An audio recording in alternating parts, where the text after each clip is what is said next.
Now, Tyler Perry criticism is nothing new as people have began to voice their frustrations with the stereotypical portrayal and negative images of black people in his work. I think Tyler Perry movies are all very stereotypical when it comes to black people. He enhances the sort of the negative aspect of blacks. Each artist should be allowed to pursue the artistic endeavor, but I still think there a lot of stuff that's on today is Coonery, Buffoonery. Hollywood insiders have whispered this for years, but now it's time to lay it all on the table. Why do Denzel Washington, Wesley Snipes, and Samuel L. Jackson reportedly avoid working with Tyler Perry, one of the richest and most powerful black producers in the world? From dark-skinned actors cast as villains, to films criticized by Spike Lee for Coonery and Buffoonery, to a set environment some call toxic, the reasons run deeper than just money. In this video, we're uncovering 9 shocking truths about Perry's empire, the controversies, the casting choices, and the behind-the-scenes drama that make A-list black talent think twice before signing on. Stay tuned, some of these revelations may change the way you see Tyler Perry's legacy forever. Smash that like button and subscribe. You don't want to miss the truths we're uncovering. 1. Negative portrayals of black men. When you think of Tyler Perry's movies, certain images immediately pop into your mind.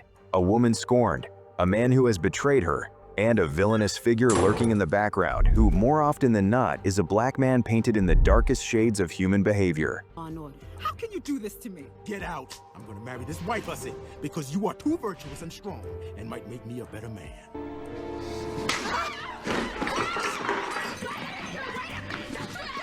Over the years, Perry has built an empire on stories where black men are abusive husbands, cheating boyfriends, deadbeat dads, or flat-out monsters.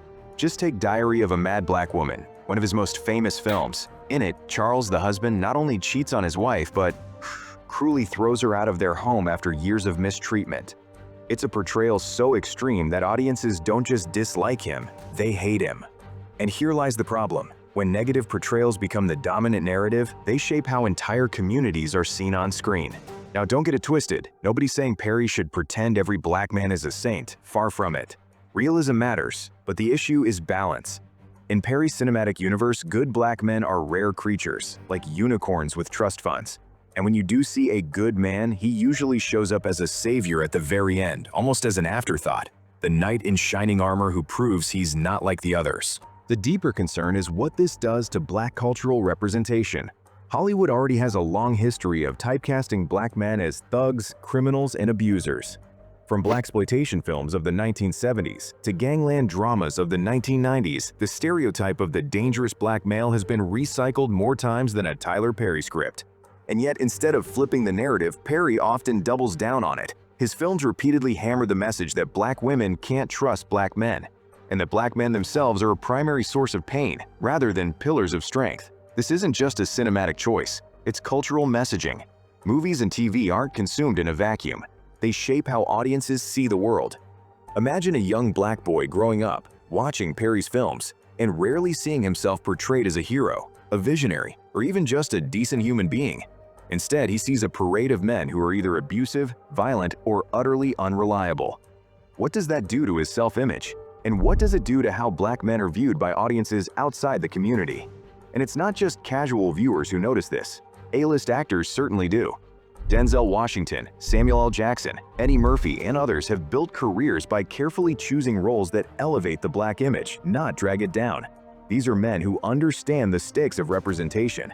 So when they look at Perry's catalog and see a pattern of evil black husband number 1 and abusive boyfriend number 2, why would they attach their legacy to that? Why would an actor like Denzel Washington, an Oscar winner who has portrayed Malcolm X, Reuben Carter, or a complex detective, step into a role that reduces him to a one-dimensional monster? They refuse because their legacy is built on elevation, not caricature. For them, some boxes are not meant to be stepped into.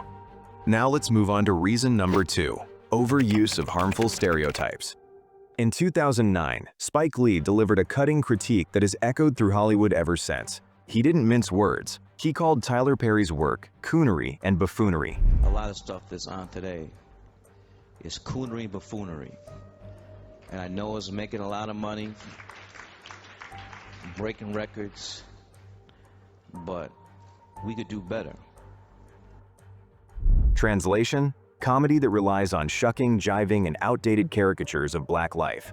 For Spike, a man whose entire career has been about pushing dignified, complex portrayals of black culture, Perry's films weren't just disappointing, they were dangerous. And here's the kicker: Spike wasn't alone. Many critics, writers, and even fans have echoed this same concern. Perry's movies and shows are often built around exaggerated, stereotypical figures: the loud, sassy black woman, the hyper-religious grandma, the violent, no-good man. I'm the one that's crazy! And you've been doing this a whole while! You know what? Keep that money! There's plenty more where that came from! These archetypes may get laughs, but they also reinforce the very tropes that Hollywood has been using to limit black actors for decades. This pattern isn't born in a vacuum. It echoes a painful history in Hollywood, where black men were relegated to limited, often damaging stereotypes. From the servants and shuffling fools of early cinema to the hyper-violent gangsters of 90s rap films. Perry didn't invent this, but critics argue he perfected it for a modern audience, trading nuance for broad, easily digestible melodrama. And this is where the elite actors hit a wall. Consider the careers of men like Denzel Washington. His filmography is a deliberate construction of powerful, complex black masculinity, from the righteous fury of Malcolm X to the noble defiance of Reuben "Hurricane" Carter. For him, taking a role as a one-dimensional abuser wouldn't just be a bad career move, it would be a betrayal of a lifelong mission to expand what it means to be a black man on screen. So I have to stand here today as what I was when I was born, a black man. Before there was any such thing as a Republican or a Democrat, we were black. Before there was any such thing as a Mason or an elk, we were black. Before there was any such thing as a Jew or a Christian, we were black people. The same goes for a new generation of actors like Michael B. Jordan and John David Washington, who are curating legacies of strength and sophistication. They understand the weight of representation. They know that every role either reinforces a stereotype or shatters it. To step into a Tyler Perry production is to risk undoing decades of progress for a paycheck. For actors who see themselves as custodians of the culture, that's a compromise they simply will not make. The role might be offered, but their refusal is built on a principle far more valuable than any single fee. And to his credit, the formula worked financially. His plays packed theaters, his films topped box offices, and his shows found loyal audiences on BET and OWN. But popularity doesn't erase the damage. Imagine if every story about Italians were a mafia movie, or every story about Asians was a kung fu flick. You'd eventually start to believe that's all there is. To be fair, Perry often defends himself by saying he's just telling stories his audience connects with. And he's right. There is a huge audience that sees themselves, their families, and their struggles reflected in his work. But here's the catch. Connection doesn't always equal elevation. Just because something feels familiar doesn't mean it uplifts. It's the difference between laughing with your aunt at Thanksgiving versus watching her turn into a national punchline. So when Spike Lee threw out the phrase "Coonery and Buffoonery," it wasn't just shade. It was a warning. If black cinema becomes synonymous with Tyler Perry's brand of stereotypes, then Hollywood hasn't moved forward. It's just put new clothes on old caricatures. Reason number 3, colorism in casting. If you've watched more than a handful of Tyler Perry films, you may start to notice a pattern. And no, it's not just that Madea somehow manages to solve everyone's problems with a gun, a wig, and a casserole dish. It's something deeper, more troubling. The way Perry casts and characterizes his actors based on skin tone. The critique goes like this: darker-skinned black men are almost always villains, abusers, cheaters, or just plain no good. Meanwhile, the lighter-skinned men? They're usually cast as the saviors, the knights in shining armor who swoop in at the last minute to rescue the woman from her dark-skinned oppressor. Max, you know what? Here's for some more. You go buy yourself some boxes and get your stuff out of my house! 5 years we've been married and you talk to me like that. It's a pattern that's so consistent it's practically become Perry's trademark. Take Diary of a Mad Black Woman, 2005, Perry's breakout hit. The movie gave us one of the clearest examples of this color-coded morality. Charles, the wealthy, dark-skinned husband, played by Steve Harris, is abusive, controlling, and downright cruel to his wife Helen. He literally throws her out of their mansion and into the street like yesterday's trash. Who ends up saving her? Orlando, played by Shamar Moore, a lighter-skinned, working-class man who loves her back to life. By the end, Charles is paralyzed and pitiful, while Orlando is rewarded as the story's romantic hero. Coincidence? Critics don't think so. Chris Rock once roasted this very trope, joking that if Tupac were in a Tyler Perry movie, he wouldn't be the revolutionary poet we know. He'd be cast as the abusive, dark-skinned boyfriend Helen needs to escape from. And Rock isn't wrong. The formula has repeated itself across multiple Perry projects. In Madea's family reunion, the darker-skinned fiancé Carlos, Blair Underwood, is not only controlling but physically violent, while the lighter-skinned Frankie, Boris Kojo, is the safe, loving alternative. Same story, different names, same color palette. This casting choice isn't just about one or two movies. It reinforces an age-old issue in Hollywood, colorism. The idea that lighter skin is more desirable, more trustworthy, more heroic, while darker skin is threatening, abusive, or corrupt. For Black actors, especially dark-skinned men, Perry's world often offers a limited set of roles: villain, thug, or obstacle. That's not just lazy writing, it's damaging to the culture. And here's where it stings even more. Tyler Perry isn't some outsider forced to work within a white-controlled Hollywood system. He owns his own studio. Lots of things have been shot here. The Walking Dead, Black Panther shot here, First Man, Instant Family with Mark Wahlberg. Really excited to be given stewardship to make sure that the land is maintained, that the history is protected and always serviced and known for many people. He calls the shots. He has more creative freedom than almost any Black filmmaker in history, which makes his reliance on colorist tropes all the more frustrating. Instead of breaking free from Hollywood's old hierarchies, he seems to have repackaged them, this time with gospel choirs and Madea wigs. It's not just actors who've noticed either. Academics and cultural critics have long highlighted how colorism plays out in media, from old sitcoms like Good Times, where lighter-skinned characters were often seen as more desirable, to modern-day reality shows and music videos that glorify Eurocentric features. Perry, instead of challenging this, seems to double down on it. And every time audiences cheer for the lighter-skinned hero over the darker-skinned villain, the message gets reinforced. Light is good, dark is bad. To put it bluntly, Tyler Perry may not be the originator of colorist casting, but he's one of its most visible modern practitioners. And when your films gross hundreds of millions and play on repeat in Black households across America, your impact isn't just entertainment, it's cultural conditioning. Reason number 4, one-dimensional storytelling. If you've ever sat down to binge Tyler Perry's filmography, God bless your stamina if you did, you'll notice a deja vu effect kicking in after movie number 2. It's like Perry has one giant recipe card he pulls out every time he writes. Start with a downtrodden Black woman, sprinkle in an abusive or cheating man, preferably dark-skinned, stir in a church sermon, then bake until Madea kicks down the door with a pistol in her purse.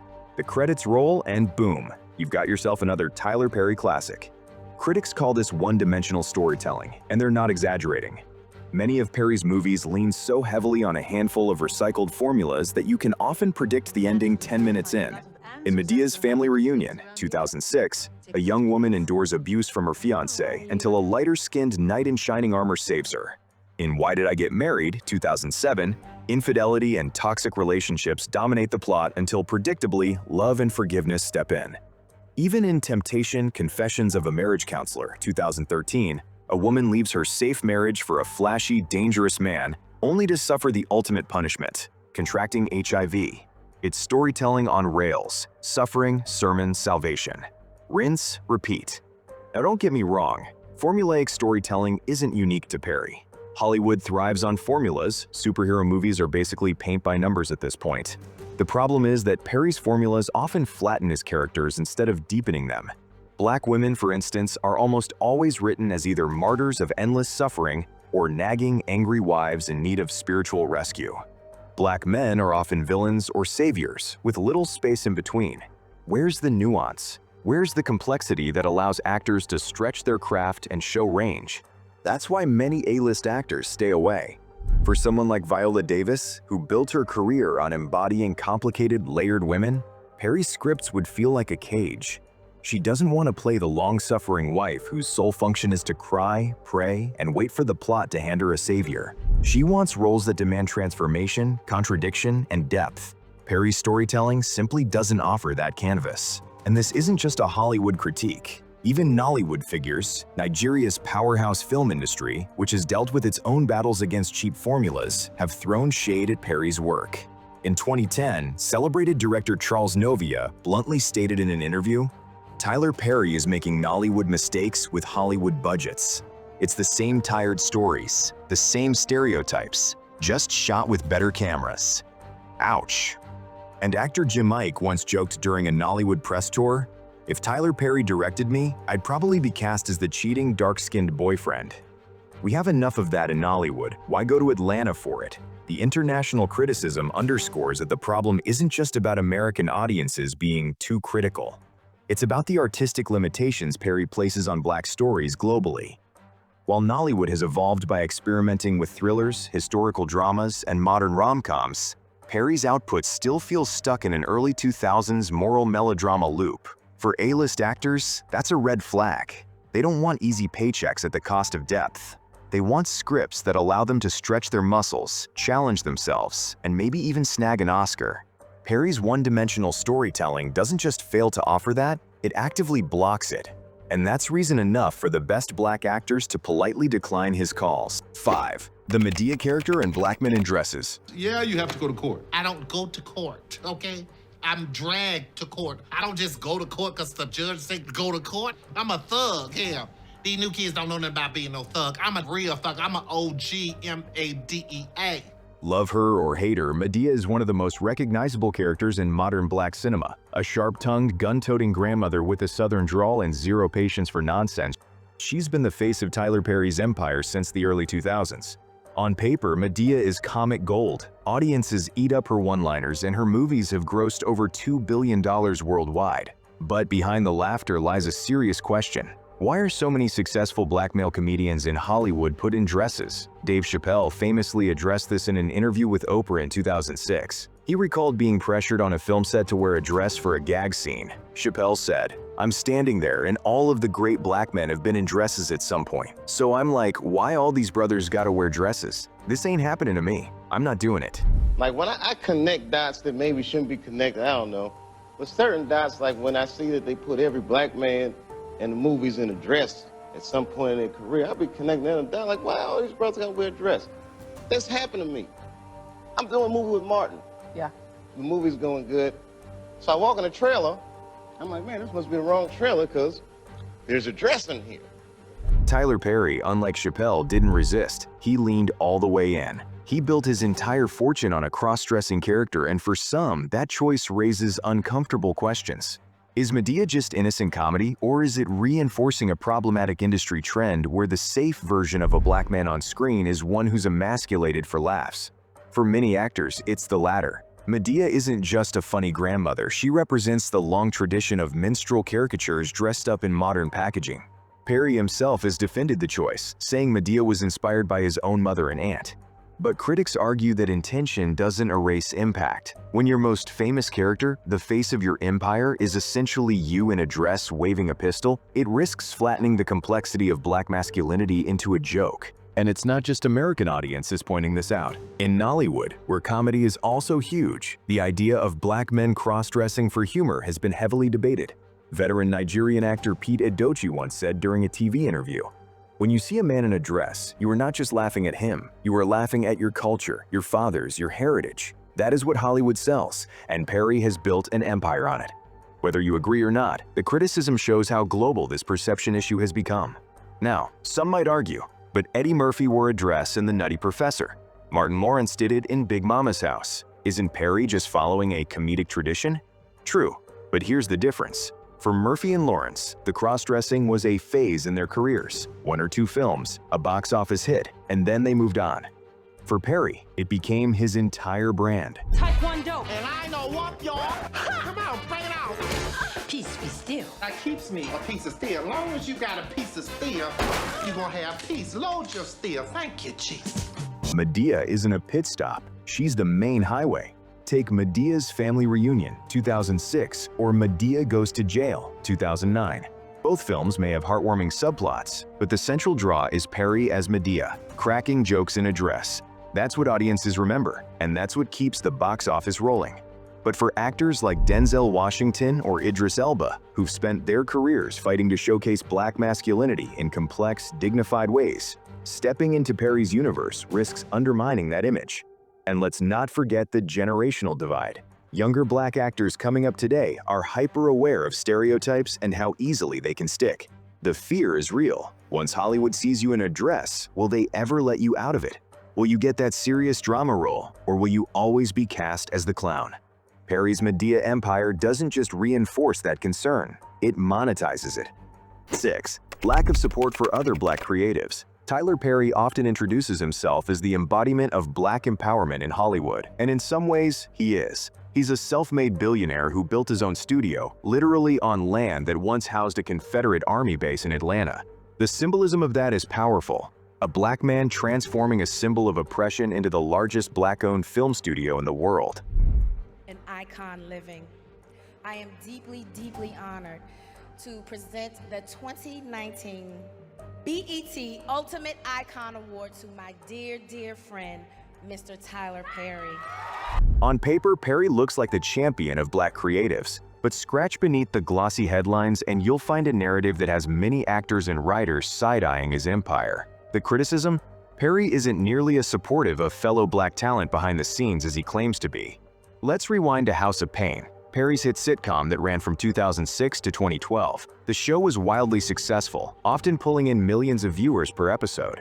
But behind the camera, there was chaos. A team of black writers worked tirelessly to crank out scripts, many of them hoping Perry would mentor them, or at least provide a fair path forward. Instead, reports claim that when these writers asked for union contracts, the kind of basic protections every Hollywood writer dreams of, Perry didn't just say no, he allegedly fired them. This wasn't some small spat. It became big enough that the Writers Guild of America condemned Perry, accusing him of union busting. And it didn't stop there. The labor disputes carried over into his stage plays. In 2008, SAG-AFTRA, the major actors union, took the drastic step of telling its members not to perform in one of Perry's touring productions due to unfair labor practices. That's huge. Union bans are rare, especially against a black creative at Perry's level. It was a public black eye that made many actors rethink whether Perry's empire was truly a safe space for black talent, or just a kingdom with one king at the top. When I built my studio, I built it in a neighborhood that is one of the poorest black neighborhoods in Atlanta, so the young black kids can see that a black man did that and they can do it too. I was trying to help somebody cross. That studio was once a Confederate Army base, and I want you to hear this, which meant that there was Confederate soldiers on that base plotting and planning on how to keep 3.9 million Negroes enslaved. Perry often says he wants to be the Oprah of film and television. But Oprah is known for creating opportunities for others, giving platforms, launching careers, and building networks. With Perry, the critique is that he's built a brand of lone genius. He reportedly writes every episode of his shows himself, from The Oval to Sistas to House of Pain's revival. While that's impressive on the surface, it also sends a message: I don't need you. For black creatives eager to collaborate, to bring their voices into the mix, that's discouraging. Even Nollywood figures have weighed in. In a 2019 interview, Nigerian actress Stella Damasus said, "If you are blessed with success, it is not yours to hoard. It is for you to multiply into others." Tyler Perry is great, but too often, I see his name only. Where are the other names he is lifting up? Her words reflect a sentiment that resonates beyond Hollywood. Perry's empire often feels more like a one-man brand than a collective movement, and actors feel it too. For A-list stars who fought hard to break ceilings, working with Perry presents a dilemma. On one hand, they'd love to support a black billionaire studio head. On the other hand, do they really want to attach themselves to a system that has been accused of exploiting writers, dismissing unions, and prioritizing speed over artistic collaboration? At the heart of this criticism lies a contradiction. Perry presents himself as a beacon for black Hollywood, yet his empire often functions in ways that stifle collective growth. The question actors are asking is simple. Why work with someone who claims to open doors but seems to keep them locked? While Perry's story is inspirational, the reality is messier. A-list black actors, and writers especially, don't just want paychecks. They want respect, credit, and the chance to grow. In Perry's world, many feel that space doesn't exist, and that's why they choose to avoid him. Number 7. Reputation in Hollywood circles. In Hollywood, reputation isn't just about box office numbers. It's about relationships, credibility, and respect among peers. For A-list actors who have spent decades building their craft and navigating a tricky industry, reputation can make or break opportunities. Perry's reputation among Hollywood elites is complicated. He's had public clashes with some of the most respected figures in the industry, most notably Spike Lee. Back in 2009, Spike Lee didn't mince words when discussing Perry's work. He criticized Perry's films and TV shows as Coonery and Buffoonery, arguing that they reinforce negative stereotypes about black communities. Lee's critique wasn't just about the humor or drama, he was highlighting a broader cultural impact. Perry, in a move that shocked many, responded on national television during a 60 Minutes interview, essentially telling Lee to go to hell. He said, "I'm so sick of hearing about damn Spike Lee. Spike can go straight to hell. I am sick of him talking about me." That is my answer to Spike Lee. Go to hell. Let me just say this about Spike, anybody else, all the critics, anybody else. You know, it's only black people that do this to each other. I've never seen Jewish people complaining about Seinfeld. I've never seen Italian people complaining about The Sopranos. It's only us as Negroes that do this to each other. While Perry's response satisfied his own fans, it alienated him from Hollywood's elite circles. Spike Lee isn't just any director. He's deeply connected with A-list actors like Denzel Washington, Samuel L. Jackson, and Wesley Snipes. Don't call me Tyler Perry, don't you call me. These relationships aren't casual. They're built over decades of collaboration, mutual respect, and shared philosophies about black storytelling. When someone like Spike voices a critique, it resonates far and wide. Actors like Denzel Washington and Samuel L. Jackson have historically aligned with Lee's philosophy of dignified representation. They've consistently chosen projects that challenge stereotypes and elevate black characters. For them, Perry's films often appear formulaic, repetitive, and lacking in depth, not a reflection of the kind of legacy they want to be associated with. This isn't just about disagreements on artistic vision, it's about Hollywood politics and alliances. In a community as interconnected as the film industry, one public clash can create ripple effects. Perry's vocal defense of his approach, combined with his high-profile dismissals of critics, has created a perception that he's difficult to collaborate with at the elite level. While he may be celebrated by mass audiences, A-list actors are thinking about long-term legacy, awards consideration, and how a project positions them among their peers. Consider films like Why Did I Get Married 2007 or Madea's Family Reunion 2006. They were massive commercial successes, but they also reinforced simplistic character tropes that elite actors might find limiting or even damaging to their professional image. The combination of typecasting concerns, formulaic storytelling, and public disputes with respected industry figures makes working with Perry less appealing to actors who are building reputations beyond box office numbers. In essence, it's a credibility calculus. Many A-listers respect Perry's business acumen, but they're cautious about being linked too closely to content that has been publicly criticized by figures they admire. Hollywood insiders talk about this quietly. If you're aligning yourself with Perry, you're also implicitly responding to critiques from Spike Lee and his circle. That dynamic alone has been enough for some top-tier talent to decline offers, even if the paycheck would be massive. So while Tyler Perry remains a titan in terms of commercial success and audience reach, his reputation in Hollywood's inner circles, shaped by clashes with Spike Lee, alignment of elite actors with Lee's philosophy, and questions about the dignity of his storytelling, is a major reason why many A-list black actors avoid his projects. For these actors, legacy, respect, and the ability to shape black representation responsibly outweigh even the biggest paycheck. 8. Toxic work environment allegations. Success in Hollywood is not just about the final product on screen, it's also about how that product is made. For many A-list actors, the process matters as much as the paycheck, and Tyler Perry's productions have developed a reputation that raises red flags for those who value creative collaboration and professional respect. Over the years, whispers and reports have circulated about a toxic work environment on his sets, and while not all of them can be independently verified, the patterns are consistent enough to give pause. One recurring theme is Perry's controlling management style. According to multiple insiders, his productions operate like a highly centralized machine where Perry calls nearly every creative decision himself, from the script to the camera angles. This top-down approach leaves little room for collaboration or input from actors, writers, or even seasoned directors. While this method can lead to efficiency and quick production schedules, Perry famously filmed A Fall from Grace in just 5 days. It can also feel suffocating to actors used to having a voice in their craft. For A-list talent who have spent decades honing their artistry, being treated like a cog in a machine is not just unappealing, it's professionally limiting. Beyond creative control, there are allegations of forced religious practices on set. Perry is known for embedding Christian themes throughout his work. God, I need you to be with me right now. God, I need you to walk me through this thing. God, I need you to be by my side. Please, Father, in the name of Jesus, stay with me. Let your blood be with me, O Lamb of God. Thank you right now. Lord, increase my territory. Reports suggest that this extends beyond the screen. Actors and crew have reportedly been expected to participate in prayer sessions or church-style group meetings as part of the production process.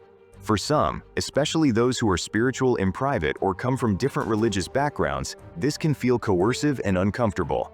It's one thing to work on a faith-based film, it's another to feel compelled to perform your faith publicly to keep your job. Adding fuel to the fire, Perry's franchise-style operations create a highly insular system. He owns the scripts, he writes most of the dialogue, and he controls distribution. Outsiders, even experienced Black creatives, sometimes feel excluded or undervalued. In an industry where collaboration is key to innovation and artistry, that insularity can be alienating. It also means that mistakes or creative disagreements are more likely to be framed as disloyalty rather than legitimate critique. These situations, while technical in nature, underscore a larger pattern. Perry's productions often prioritize efficiency and control over collaborative fairness. Even seasoned actors have commented on the implications. Dave Chappelle, in addition to questioning the cross-dressing elements of Perry's films, has implied that Hollywood can be a space where Black artists are pressured into certain molds. Perry's tight control over every aspect of production is an extreme version of that dynamic. For A-list actors, working in an environment where choices are constrained and collaboration is limited can feel professionally stifling. A far cry from the creative freedom they might experience on an ensemble drama or a high-budget prestige film. Moreover, the combination of religious expectations, controlling practices, and rapid production schedules creates a pressure cooker environment.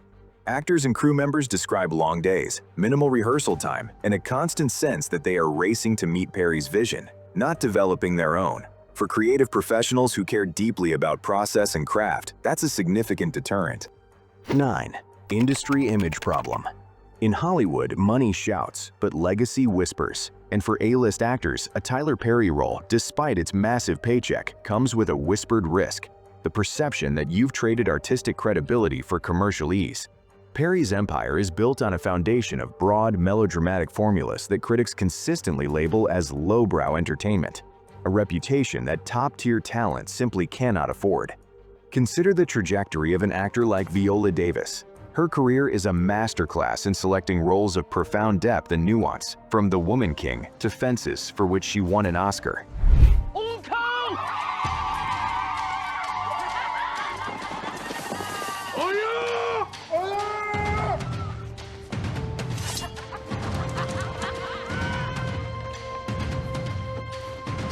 For her, a role in a Perry film isn't just another job. It's a potential seismic shift in how she is perceived by the auteurs, awards voters, and prestige directors who define the highest levels of the industry.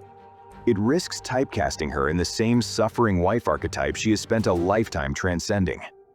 This is a strategic calculation. As NPR's Jamila Lemieux has argued, Perry's work often reduces the Black experience to its most exaggerated, easily digestible caricatures for mass consumption. For an actor like Mahershala Ali, who has built a brand on impeccable, dignified choices, participation could signal a retreat from artistry to entertainment. In an industry where perception dictates the roles you are offered, aligning with Perry can be seen as limiting your future to a very specific and critically dismissed type of project. The concern is even echoed internationally. Veteran Nollywood star Omotola Jalade Akande has spoken about the duty of actors to choose roles that elevate the global perception of Black talent, not diminish it.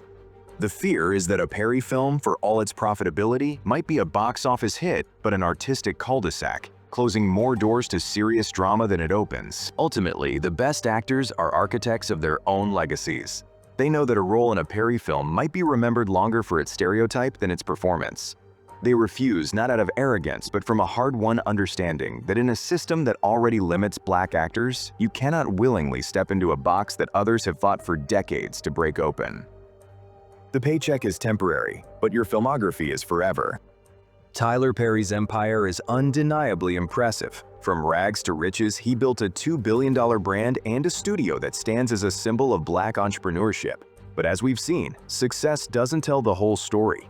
From negative portrayals of black men, colorist casting, and formulaic storytelling, to controversies over working conditions and clashes with Hollywood heavyweights like Spike Lee, there are reasons why many A-list actors steer clear of his projects.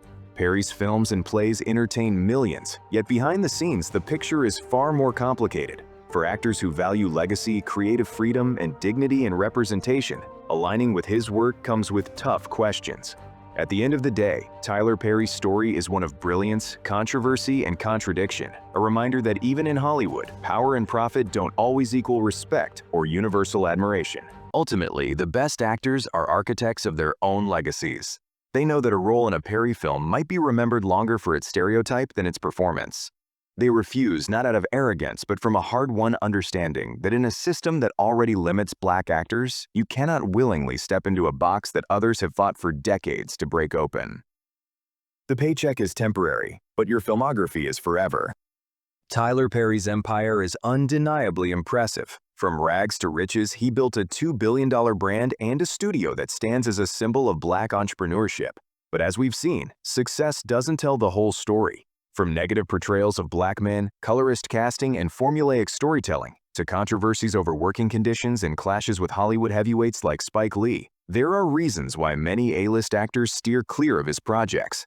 Perry's films and plays entertain millions, yet behind the scenes the picture is far more complicated. For actors who value legacy, creative freedom, and dignity in representation, aligning with his work comes with tough questions.